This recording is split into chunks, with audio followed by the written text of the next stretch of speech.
Hello my dear sewing friends, it's Alisa here, and last time if you were watching, I didn't get a chance to finish up my entire mending and upcycling pile, so today we're going to continue and we're going to finish it up. So if you're on the mission to mend, do minor upcycling to fix up your clothes and bring them back to life, let's do this together. Now as always, I do have a mix, so we will see men's clothes, children's clothes, women's clothes. These are all our real life clothes with the real life mending problems and solutions. And last time I was fixing a coat for my husband that ripped in the most bizarre and unpredictable way. And the way that I would have done it for myself, and my original idea was to remove both pockets, fix the rip, then apply leather patches symmetrical on both sides, and then place the pockets back on, so that way it looks like it was meant to be and you wouldn't see the repair at all. But as you know from the previous episode, that my husband really didn't care for it and he just wanted visible mending. So I know that a lot of you wanted to see that sort of repair, and I have another shirt where we have a hole at the elbow, and I think that here would be a great place where to bring that patch idea to fruition. Now first I'm going to mark the approximate position and size of the patch, so that way it covers the hole that we have on one of the elbows, and it's best done while on the body. So here I have my husband modeling for us for a minute. Now the tape is going to help me with the placement, but first I have to stitch up the little hole that we have. To get started on that, I took a little square of linen that's bigger than the hole itself, placed it right underneath, and then basted around it with hand sewn needle and thread, so that way it doesn't move during the next steps. Now, of course, there are a lot of ways how you can patch a hole by hand or on a sewing machine. But if you have some of the newer sewing machines, take a look at your selection of stitches, because you might have a darning stitch that uses a buttonhole foot. This makes life just a little bit easier, but now I have to figure out how am I gonna get the sleeve under my presser foot. It's definitely one of those tricky parts that I find about mending, because you barely ever work flat. Most of the times you have to figure out how to get into these little nooks and crannies and how to make it work. But I think I got this. Here I really tried to get camera as close as I could to the presser foot itself, so that way you can see this darning stitch in action. All right, let's take a look. I did 3 passes. I did 2 side by side and 1 across. And since we're not really worried about it being pretty because it's going to be covered anyway, I'm just going to remove the basting thread, and on the inside, I'm going to cut around so that way I can remove the extra fabric that I don't need. For the patches, I pulled out an assortment of these really earthy toned linen scraps that I had, so that way my husband could choose which one he likes the best. And he went for this really nice warm brown, which I think is a great combination with the green of the shirt. To cut the patches, I'm going to outline it on a piece of linen with the chalk and then cut it out, adding a little bit for the seam allowances. Next, I'm doing a basting stitch about 3/8 of an inch away from the edge of the patch. So that way, when I pull on the threads, it will gently flip the raw edges of the patch to the inside, and once you give it a good press, it is ready to be attached. I really did try to see what options do I have in terms of sewing this patch on, and I think if I want to make it real nice, I'll just have to do it by hand, which is not a problem at all, just a little bit more time consuming.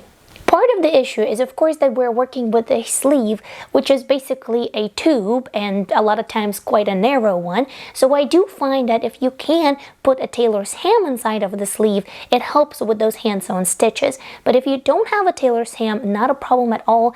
I also find that sometimes folding up a towel and pushing it inside helps as well, or just a piece of cardboard simply to separate the top and the bottom of the sleeve and make stitching easier. Now, while I was working on both of these patches, I had my furry night shift supervisor come in to visit me, and as you know, she is a real stickler when it comes to quality control, so I just had to be on my best behavior. Anyway, after both of the patches were done, I gave it a good press, and now let's take a look at the final result.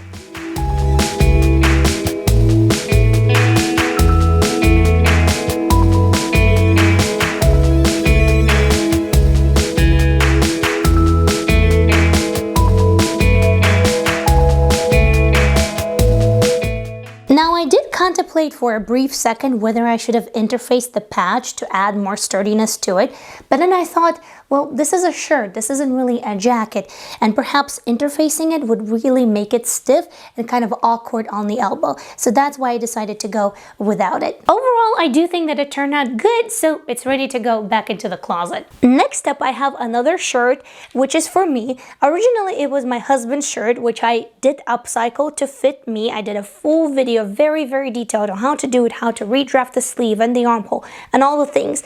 And I love how it fits. I love the color.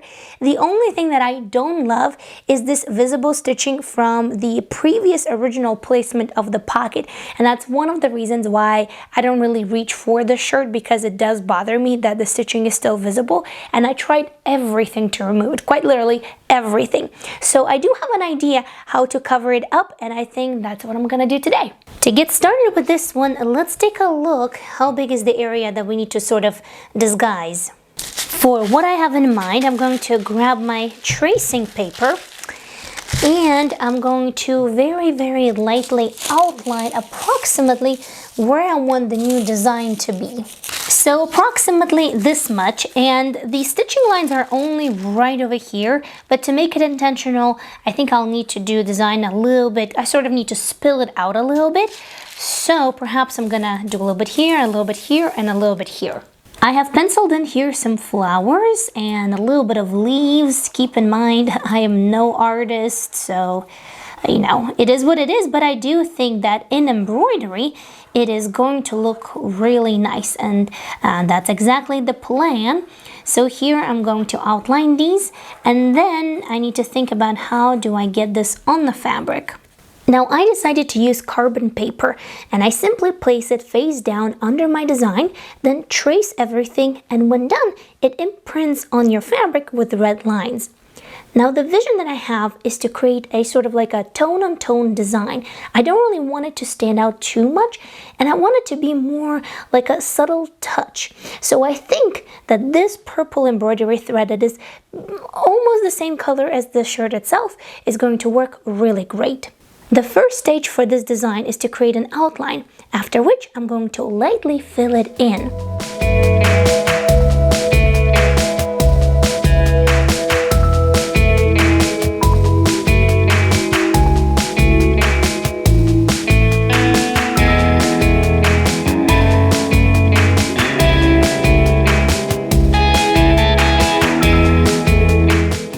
Now this technique is called thread sketching, and while it might seem complex, it's actually really easy, and you don't need much to get started on this technique. In fact, most of the sewing machines can actually do this because you don't really need anything extra. I'm not even using any specialty feet.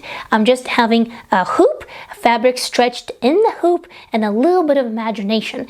And you've seen me do this technique on the channel quite a few times, so if you want to give it a try, I have a video where I explain step by step how to get started.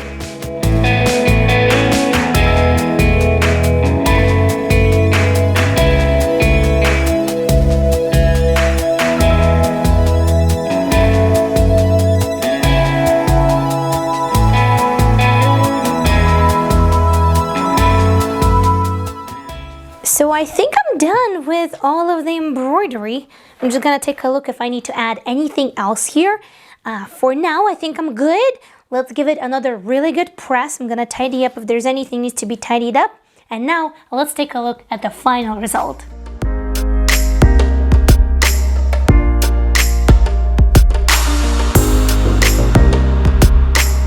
Now I realize that it is somewhat tricky to see because obviously it's tone on tone. So let me try to hold it on the angle so that way hopefully you can see it a little bit better.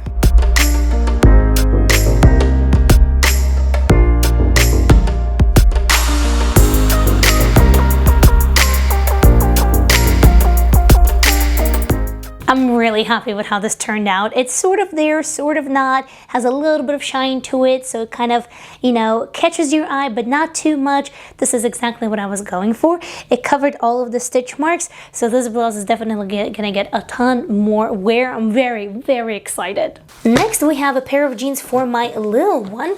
These are store-bought, and there's still plenty of life left in these. They fit everywhere, except that we're missing about an inch and a half on the bottom in length. So my first initial reaction when we tried these on was, well, you know what, I'm gonna cut these off and turn these into summer shorts for you. But then my daughter said, well, wait a second, Mommy, what if we add something on the bottom? I have this beautiful little salvage of this polyester chiffon that is just about the width that we need. First, I'm going to take this trim, I have folded it in half, and I'm going to cut it right here, so that way I have 2 equal parts, 1 for each leg. And then I'm also going to tidy up and cut off this little salvage. Now, I'm not sure about you, but in our area, ruffles on the bottom of jeans and any sort of pants for little girls are actually quite popular. And my little one has already asked about it quite a few times. So we figured, you know what? This is the perfect opportunity to do exactly that. To create a ruffle, I connected short ends of our trim and also finished both edges, top and bottom, on a serger. Next, I'm going to do the longest basting stitch on one of the edges of the trim, so that way I can gather it. And after that, once the gathering part is done, I have to carefully pin it inside of the pant leg. Now I pinned the ruffle right into the original stitch line of the hem, which is also where I'm going to be sewing, so that way the new stitch line is going to be nearly invisible. As a result, you can barely see it even this up close. And now let's take a look at what we have.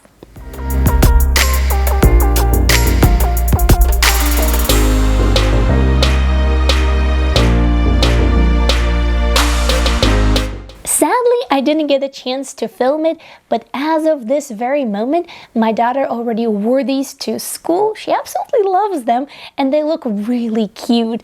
And she has pink sneakers that she wears all the time, so everything goes together really well. And if not for her, I wouldn't have gone the route of adding a ruffle, so she definitely takes the credit. And I must say that in my book, it's a win. But also, come summertime, we're gonna do another round of upcycling and definitely turn these into shorts. All right, next up we have another hole to mend, this time in my husband's work pants. I swear, his work uniforms are just a gift that keeps on giving in terms of all of the repairs that I have to do to them. And the first step here is going to be the same as we did on our shirt. So I grabbed a little piece of dark blue cotton and I'm going to place it on the other side of the tear and hand baste it all around. Next, I'm going to move on to my sewing machine, but here I'm actually not going to use the darning stitch and a buttonhole foot.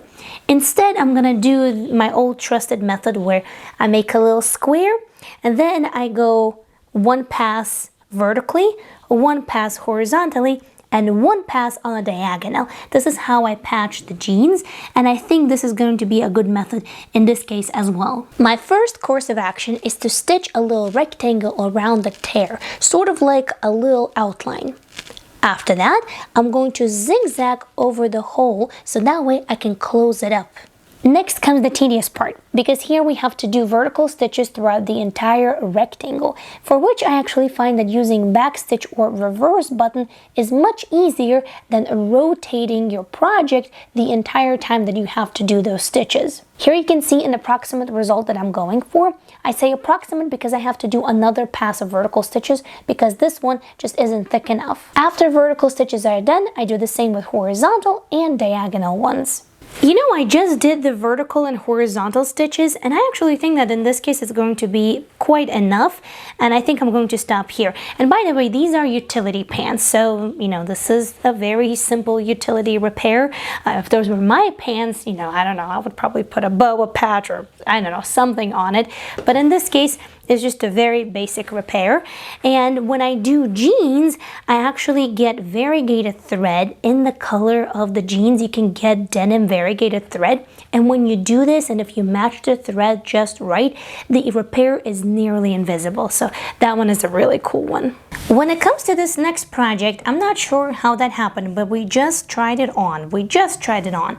And lengthwise, it actually fits really well. It's not too short. but on the sleeves it is like 4 inches too short, and usually I would just redo the cuff and add a wider cuff, but 4-inch cuff definitely would look very, very awkward. And my daughter loves the print. There's still quite a bit of life in this fabric, so what I'm thinking to do is actually to remove the cuff and sort of embrace the 3/4 sleeve and hem it like that. First, I'm going to start by removing the original cuffs, and in this case I'm simply going to cut them off.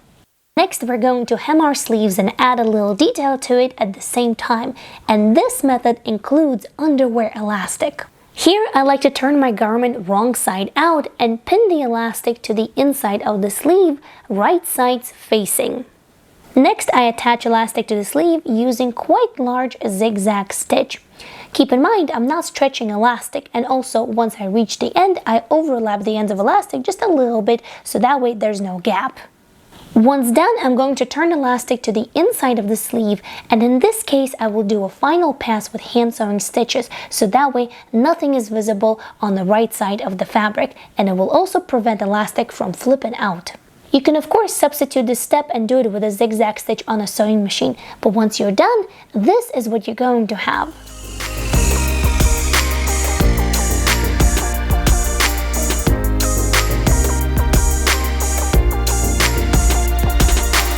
I've been doing this for quite a bit now, and I really love that this little method finishes the hem, adds a little detail, and also retains elasticity of the garment all in one.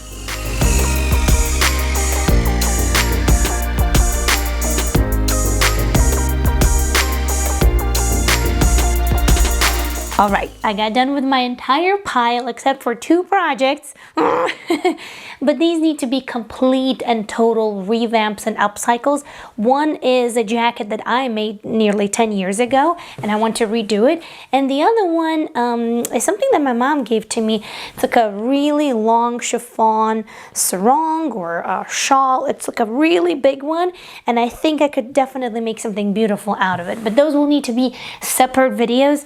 I thank you so much from the bottom of my heart for keeping me company, and I hope that I did the same to you. If you want to see how I upcycled this purple shirt, then definitely click over here. And until next time, happy and thoughtful upcycling, mending, sewing, and be creative. I'll see you soon.